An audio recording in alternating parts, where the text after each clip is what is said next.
Producer Joe here from the Working Fans Podcast. And at the Working Fans Podcast, this is just a podcast that three lifelong fans created to have a place to talk comedy and pro wrestling.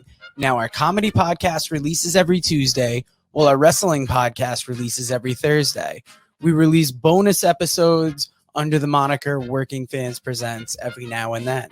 You can find us on Apple Podcasts, Google Podcasts, Spotify, Breaker, any major podcast provider.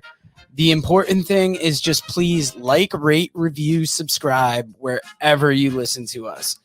Now, we have started a new thing. We are now on Amazon and Audible. So those episodes release every Monday.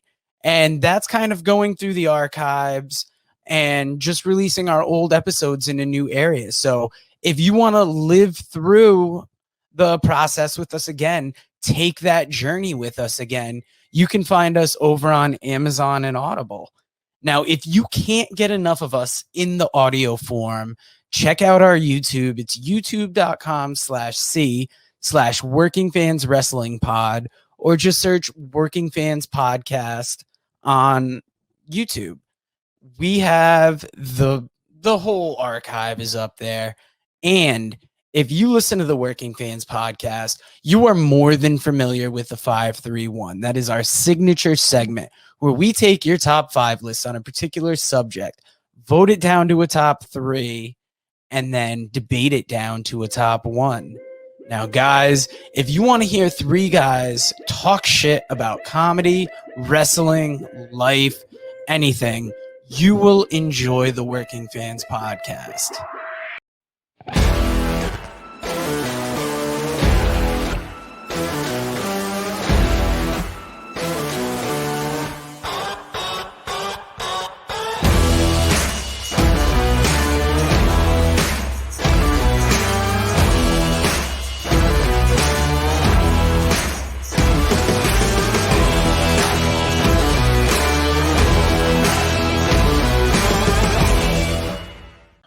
All right, everybody, it's the Working Fans Podcast with the man they call Dave, and today I have a young female comic, Miss Ariel Julie, who's going to tell us about her journey and what it's like to be in comedy.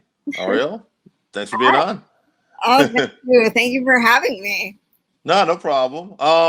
So I guess right away, just at the beginning, breaking in. How'd you break into comedy? So fun story.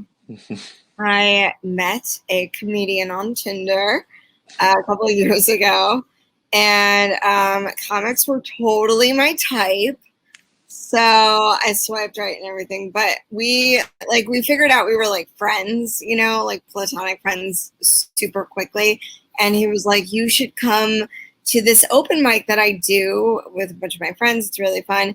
So I just started going, and I met all of the people, and it was a good time. So after maybe, I don't know, like 2 or 3 months, I was like, oh, I think I'll try it, And then I went up, and everyone was so nice, and now here we are. Oh, so now are you still friends with that guy today? Do you still hang out, or he's my best friend? Yeah. All right, cool. So you got that too. Yeah. I just asked somebody if dating comics was a good idea or a bad idea. This girl just had on, and I usually don't. She said it was bad. She said she's done it a few times, but it just doesn't work out good usually. It's funny. I dated comics before I became one, and at that time when I wasn't a comic, I was like, no, I do not recommend it. But I'm actually dating a comic now, and it's going like real well. So yeah. So let's hope for that. But all right. I mean, you gotta think you have similar interests, so that would be, right away. All right. I mean, we have stuff to do together. Right. And, it's working out. I don't know. Yeah, it's worked out so far. Now, for your perspective, have you had any challenges being a female in comedy? Yeah. Okay. All right. I always wonder. So, what would make like some of those challenges be? That I'm just curious. Honestly, a lot of it is like, it's just like what you can kind of get away with more behind the scenes than on stage. Like, I've noticed that, there are perks for sure, or like I got booked on shows far before I think I was like funny enough to get those shows, like, and they helped get me better, so I don't regret it at all. But I definitely got opportunities just because of being a woman and how I look. But like there have definitely been times when I've been introduced as like, oh, the lovely, the beautiful, oh, she's so pretty, you're gonna like the way she looks, and I'm like, not the point. I wore like a sexier top at one show, and the guy who went up after me opened his set with like, Ariel, give it up for Ariel, she's really funny. Girl, we were just staring at your tits the whole time though. And I was like, thanks for helping out, buddy. Yeah, thank you. Thanks. So getting taken seriously in some situations is definitely, yeah. It's interesting. Well, at least you got a good perspective on it. Like you said, like, okay, you got on some shows you probably weren't ready for, but you probably got better because of that. So, I mean, that's a good thing. Yeah, right. Comedy is such a mixed bag. Like, so are you a comedian?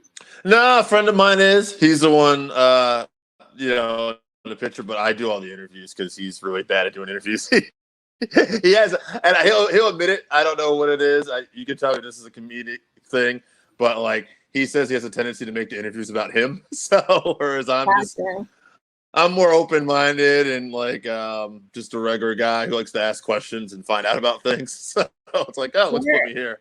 And I love that though, because I've done a lot of interviews with comics, and like I think there are some really good comedian interviews, but I totally respect that for somebody who's like, no, this is like a weaker point for me, and it it serves the art to Yeah, we use him for more like he starts to book and MC comedy shows, and so we go out with him on the live shows, and that's where he fits in.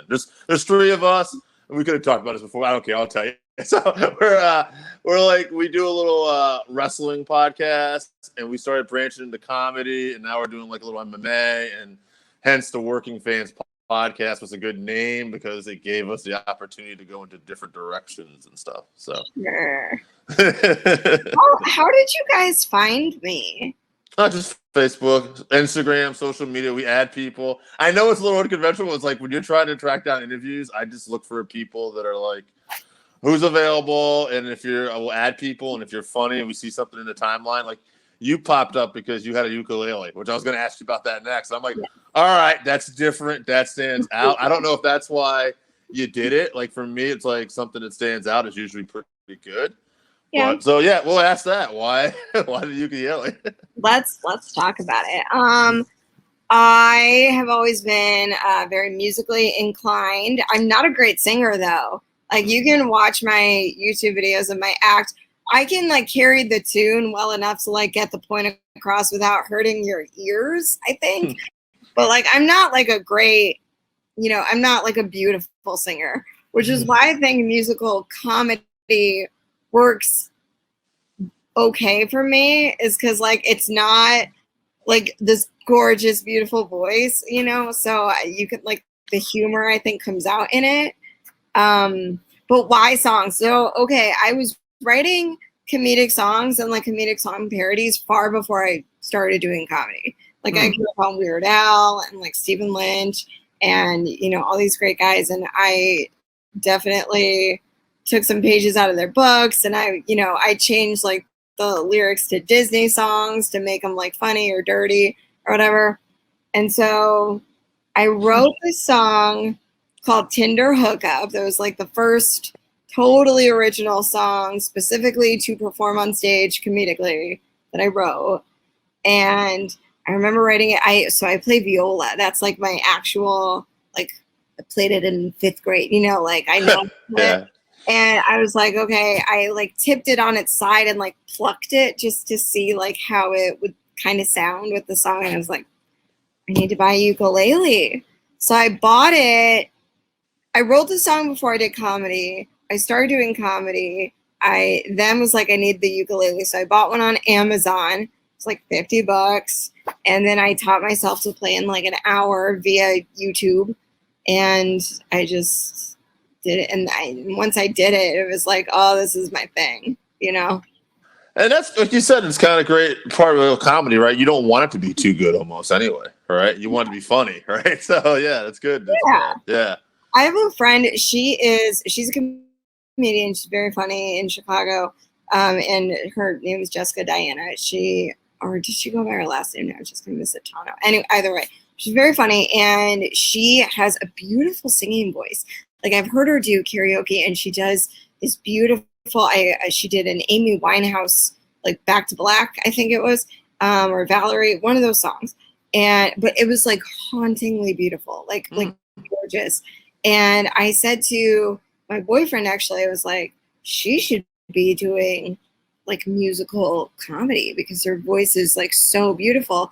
And he was like, that's not a voice I want to hear something funny from. Like that's a voice I want to hear like a cover of Blackbird, you know, like I want her voice just be beautiful. Like I don't think a funny song would be as funny from her because of how nice her voice is.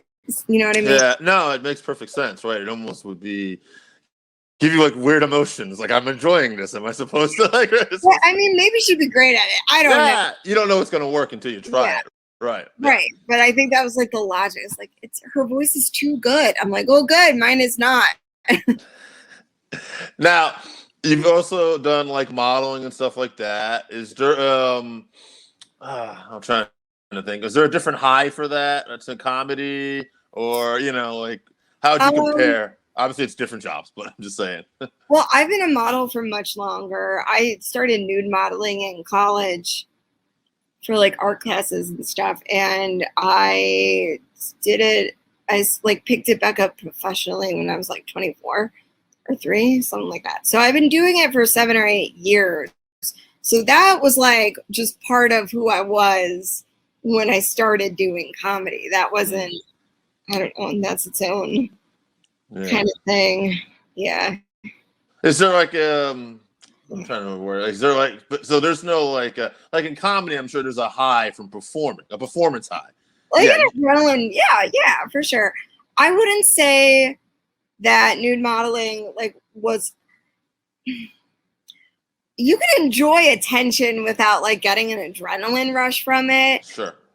And it's not like sexual attention. People often attribute that like, oh, you're naked, it must be like sexy. And it's like, no, it's not that. It's really freeing, you know, and it takes away that sense of like, oh, I'm naked, so I'm vulnerable, you know, and you kind of realize like, no, like just because you're naked, you can still be strong and you can still be, you know, who you are. You can still be, you know, independent, whatever. Yeah, so it's fun. It's really fun. It's actually kind of a nice little workout because it's a very physical job. You have to stay still for a long time. Well, you know, just interesting what you said there. So, like, in a way, because you're naked, you know, you're out there, right? Does that make it easier? Did that help you at all being on stage later? You think? I don't know. I did like theater and improv in college. I was a theater major, so being on stage was like never a thing. That was actually what kind of got me to like even do the open mic in the first place. Was I was like, Ariel, it's talking for 5 minutes. You were on the speech team. Like you can't talk for 5 minutes. Right. And it's like, and I think that was the thing too, is for years I thought about doing comedy, but I was so focused on like being funny for 5 minutes. Oh man, you got to be funny for 5 minutes. It's so hard. But then after going to the open mics for like months, I was like, oh, you don't have to be funny for 5 minutes. Hardly anybody is funny for 5 minutes. Hardly anyone is like funny at the end. No, I'm totally really funny people. Yeah, so I was like, oh, it's just talking. Now, you mentioned, you know, writing for like Stephen Lynch and stuff before. Like influences. I'm just wondering, Like, are there any? Would those be your biggest influence, or who've been some of your influences in comedy? Growing up, big influences were Patton Oswalt. Mm-hmm. Big influence. Honestly, okay, this one's like kind of weird. The Blue Collar Comedy Tour came out in about 2000, 2001-ish, and I was like 10 and 11. And so I'm definitely not like a similar comic, and I'm not, like, I'm from the North Shore of Chicago. You know that. Like, that's not where I'm from, but like, especially Ron White, I remember being like, he's the funniest one. Like, I knew the tour was about Jeff Foxworthy, but I was like, Ron White is the funniest one on this tour. So, like, I put him there. This is a weird one. Kyle Cease. Oh, yeah. Fucking love him. Oh, my God. He came to my college and did stand up, and he like was supposed to do like an hour, I think, and he did like an hour and a half or an hour 45. Oh. He did tons of crowd work. He was hilarious. I also grew up on Kathy Griffin. Love her. Always loved her. Will defend her forever. I know a lot of people, dudes, don't think she's funny, and that's fine because she's like a storyteller and she's not a traditional like comic. Like, she doesn't do, you know, the Jerry Seinfeld one-liners and crap like that. But God, I think she's so funny. She's such a good like presence on stage. She's so cool. Maria Bamford, big one. Carlin, obviously, watched Carlin for the first time when I was like 10 or 11 too. That was because of my dad. He doesn't know like what's appropriate, not for children. So, and then of course Louis C.K. Yeah. I don't even remember when it was I discovered him, but I remember discovering him and being like, "Oh, that's the bar." Okay. Yeah, Louis is incredible. So let's see. I think he just froze up on me. I feel like I should mention. Oh, you know what? This is another weird one. Oh no, are you frozen? No.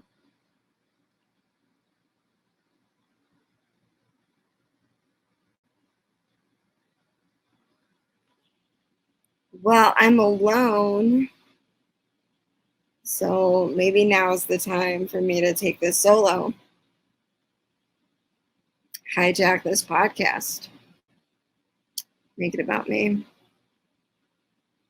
Hey, we're back. How did you about to hijack your podcast? I was wondering. I was like, I wonder how this is going. So that's only happened one other time, but that's good. That works. Usually happens once if that happens, so it's good. Okay. So on that note, one of the other things I wanted to ask you was, now, obviously you seem like you keep busy, you work. You said you did some writing and stuff. Are there some other goals you have, like just in entertainment in general, that you want to do? No, I don't really. This is the hobby. Like, I have a day job and everything. And I do love doing comedy, and dude, if I could make this a career, I would. But the odds are just so, like, there are so many talented people out there. You know, there are so many good people that I'm like, this is fun, and I'm going to get as good as at this as I possibly can. And, like, whatever comes of it. Now, do you have any other projects or anything like that, though? Like, whether it's modeling or writing or anything like that? Or is it just strictly the comedy shows right now in your job? Right now, my big goal is just to spend the summer writing, because I get summers off at my job because I work within the education system. And I will have a little bit of time for the next couple months to just kind of like go to mics, stay out late, hang out with people afterwards, which I never get to do because I have to wake up early usually. Yeah. And I just want to like write differently. I'm trying to write clean. That's a big one. That's so hard for me. It's a big goal. I try to write clean, and then I end up writing like Holocaust jokes. It's awful. It's so bad. So you're way off. Yeah. I'm like, oh, look, I don't say the F word at all. It's like, yeah, it's about dead Jews. Like, yeah, but I didn't swear, you know? Yeah. It's a start. It's a start. You I'm sorry, that's actually pretty funny. So now, do you have any big shows coming up? Are you doing a lot of open mics, or what's? So I do have some shows coming up if you're in Chicago. Yeah. So I always am doing mics. I'm always kind of out there. I don't even know where I'll be. But on the 10th, I will be at Laugh Factory in Chicago. The 11 p.m. The Nasty Show. So we'll be in my comfort zone. So come join me. You can learn all about the STDs I may or may not have had in my life. Not currently, but once upon a time, your girl had a body count. You know what I'm saying?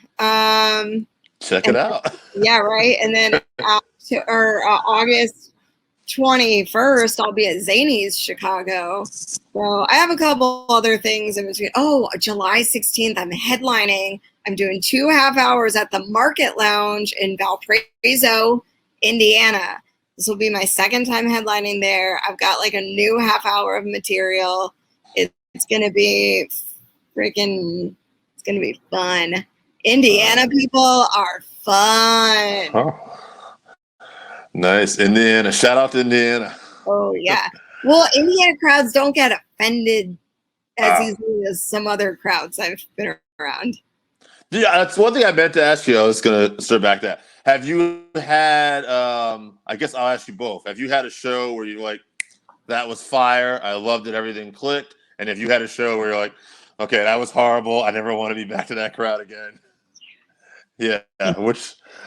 Elaborate. What shows would those be? The bad or good one? Your choice.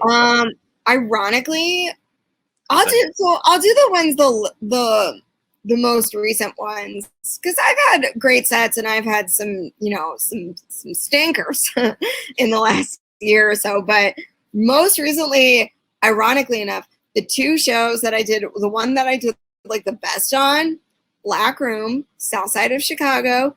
It was really great. They loved my like material about shitty dudes I've dated and my shitty boyfriend and like it's jokes about my pussy, shit like that. Jokes about Tinder guys, like they were super into it. And so I was able to kind of get away with a couple of riskier jokes that delve a little bit into race and racial kind of stuff. White people, black dude, like me being a white girl, like dating a black dude, kind of stuff. And they kind of let me, like they went on that ride with me.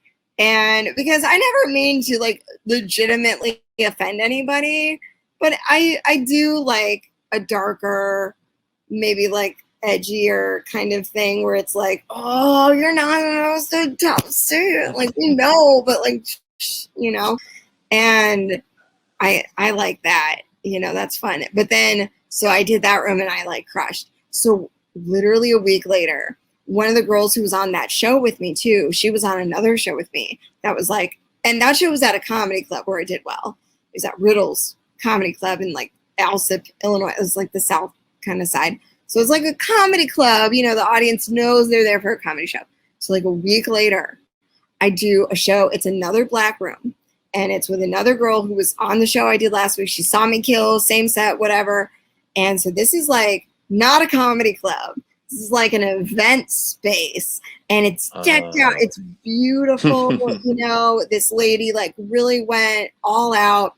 I am not only the only white person in the building. I am the only white person for like 4 miles, probably.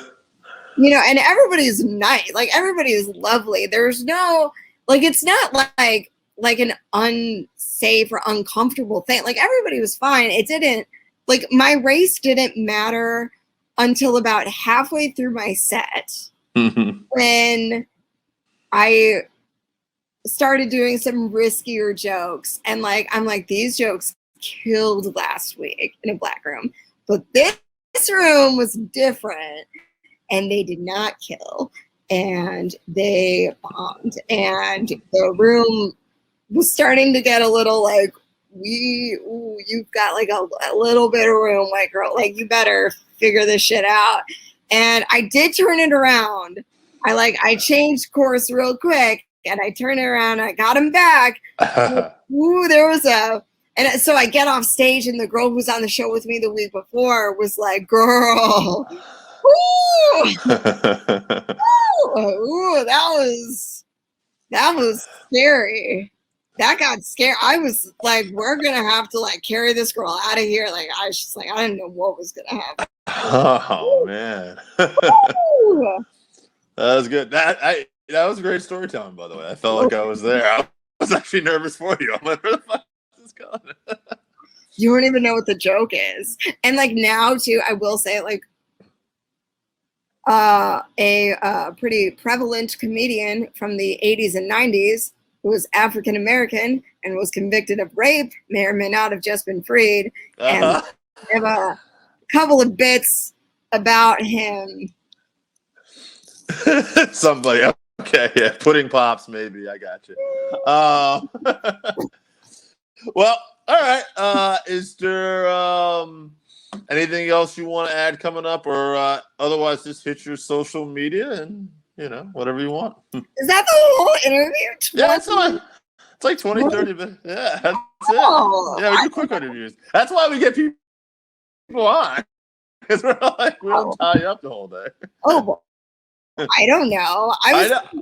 Honestly, I was given no information about it. Like, someone just reached out, Dan, I think, reached out and was like, "Hey, you want to do this? It's this. What do you think? When are you free?" And I was like, I don't even know what this is. I should probably do my research, right?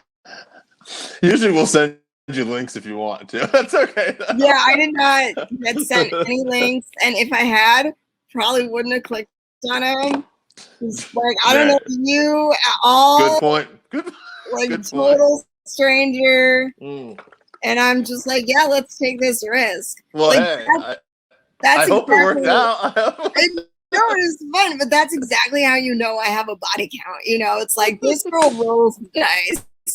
Like, she's not thinking anything through today. I won't say anything, but this definitely is starting to be a trend of like the female comics we're getting on. We can tell it's like the girls are like, I don't give a fuck. I'm gonna make some bad choices. I'll do this show. One could make the argument that being a female comedian or a comedian, just a comedian, maybe you could be point. You could be right. I will say this though. I was talking to this girl that I'm talking to because she was asking me if like she thinks I would do better because we have harder time getting female just talent in general. That approach women like on social media, whether it's wrestlers. So it's like I expect that. I expect we are. And she had a woman on the show helping you approaching the interviews. And I said, well, yes. I said that would probably help, But we'll see how this relationship goes. Maybe she can volunteer for the job. I'm the girl that a lot of guys call when they're like, hey, we need like a woman, but like one who's, like we can say awful shit to and she's not gonna cancel us. I'm like, oh, I'm way too lazy to cancel you. Like, I don't have time to think about or hashtag about it. Like, I'm not gonna. Like, I'm so busy. I don't have time to cancel anybody. Honestly, I just don't have time. I get that. Cancel you. Like, so you get away with some pretty heinous shit with me, and I'll just probably let it slide because I'm like, oh yeah, that was shitty, but like I had a thing that night, Like, I didn't have time to tell anybody that. Anyway, promoting myself. You can find me on Instagram, Ariel Julie Comedy. You can go to my Linktree. I think it's linktree.com/Ariel Julie Comedy or allmylinks.com/Ariel Julie Comedy. That there's clips on YouTube. There's don't friend me on Facebook. Don't do that. Like, I don't know you. Don't do that. Just look me up on Instagram. You can chat me on there too. Do you have a Twitter? Do I have a Twitter? Yeah, I do, but I'm never on there. But it's Ariel Julie or the Ariel Julie, I think. It's on the link tree. If you want to read the 9 tweets that I have up there, like they're there, I guess. Instagram. Let's just do it. It's Instagram. And I don't get it. So many dudes friend me on Facebook. I'm like, you can send dick pics through Instagram just as easily. You can. Like, why? I need to do it via Messenger. Like, why? It's the same. It doesn't show up clearer. Is it mostly old guys? No, it's young dudes. By the way, young dudes, Weird. stop filtering your dick pics. I can tell. You think I can't tell? I have an iPhone. I have the same 6 filters that you have. I know a dramatic cool when I see it. Okay? Just be honest. Just be honest about it. Show your real dick. Show your real dick. Show it. And speaking of which, I do have an OnlyFans, so you can go there too. The link is also in my link tree, but it's onlyfans.com/comedian with a cum. It's $11, but it's pretty good, I think. Well, check it out. I mean, you got a fan base. Clearly, they're sending you in those filtered dick pics. So I mean, I don't think that's being a comedian. I think that's being a woman. Yeah, you're probably right. Sure. But I mean, maybe they have some cash. Maybe they'll at least drum some money up. You know. Oh yeah, OnlyFans has paid my rent for the last 9 months. Like OnlyFans is great. I love the hustle. Honestly, like I don't full disclosure. Like I don't spend money to that, but that's just because I'm cheap, I guess. But I'm not. I don't either. But, when I started it, I was like, nobody's gonna pay for this, and so many people were like, no, we will. Yeah. Whoa. Yeah, they will. There's a market for it, and I'm glad women have finally figured that out because it's going to change the game eventually. I think there's going to be some guys that you got to end up separating the good guys from the bad just by that. You're going to know all the guys who go to your OnlyFans. Oh, these are the guys who can't actually do anything, so they pay. I'm going to make my living off of them, and then I'll go see if I can find the guy who's actually who's too busy to do this. All right. Right. All right. Right. My boyfriend is not. He's just. He would never pay for it. But luckily, he doesn't have to. He's very nice. Very supportive. That's great. Well, on that note, it was fun having you, and maybe we'll have you again some other time, and you can tell us about whatever else you're up to by that point, and we'll see how it's going. If there's any new scary shows. Nothing untoward will happen ever again. My life will be very boring from now on. We'll see. Ariel, thank you for doing the show. Thank you for having me. War. Tell them that's what we ready for. War. Tell them that's what we ready for. War. Bringing that to competitors. Till we see the confetti fall, be ready for war. Tell them that's what we ready for. War. Tell them that's what we ready for. War. Bringing that to competitors. Till we see the confetti fall, be ready for war. Tell them I'm ready, any opponent. The crown heavy and every minute is chosen. A path only fit for kings, and you won't know what this court means. What did you enlist for? If it isn't getting more rings, then you gon' have to switch your team. Trust me, it gets more mean. I'm a nightmare going up against your dreams. First step is explosive like a bomb hit. Bet if I let it fly, I cannot miss. And you ain't got a chance at the top 10 when you getting clamped all night by a locksmith. On the block throwing lobs to my top bigs. I'm a chef, no look, what's the top dish? Tie game, through the pressure as the clock ticks. Crossover, step back, hit a shot, switch.